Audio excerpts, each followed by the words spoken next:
संख्या के पीछे क्या आ जाए? 0 8 आ जाए। किसी संख्या के पीछे क्या आ जाए? 4 आ जाए, 8 आ जाए, है और क्या आ जाए? 2 आ जाए। तो ये सब संख्याएं क्या होती हैं? 2 से कट जाएंगी। क्या होंगी? 2 से कट जाएगी, क्योंकि इनके लास्ट में 0, 8, 4 और 2 आ रही है। इसलिए कौन सी संख्या कहलाएंगी? सम संख्या। कौन सी संख्या कहलाएंगी? सम संख्या। आ गया समझ में? Yes ma'am. अब आगे ऑड नंबर। कौन सा? Odd number.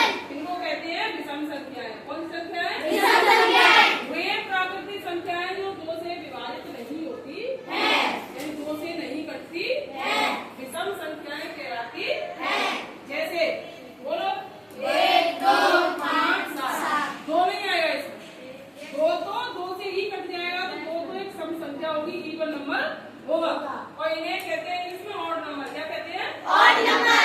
और हिंदी में क्या कहते हैं? सम संख्या वे प्राकृतिक संख्याएं जो 2 से विभाजित नहीं होती है, विषम संख्याएं कहलाती है। जैसे 1 क्या 1 में 2 से भाग देंगे तो चला जाएगा, कट जाएगा? No ma'am. तो कौन सी संख्या हुई?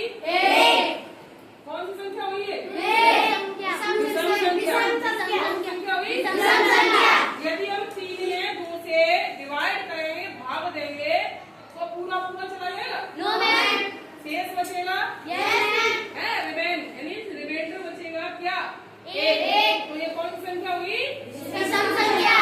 इंग्लिश में क्या कहते हैं? Odd number. क्या कहते हैं? Odd number. अब हम समझेंगे पूर्णांकों का गुणा। किसका गुणा?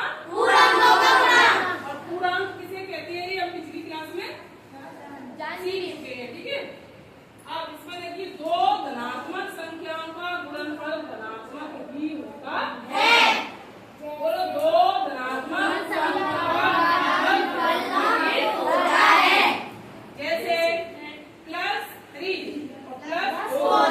ये मैं तुम्हें पहले ही बता चुकी हूँ कि जिस संख्या के आगे कोई चिन्ह नहीं लगा हो तो वहाँ पे धन यानी प्लस का निशान, प्लस का मार्क माना जाता है, प्लस का चिन्ह माना जाता है। +3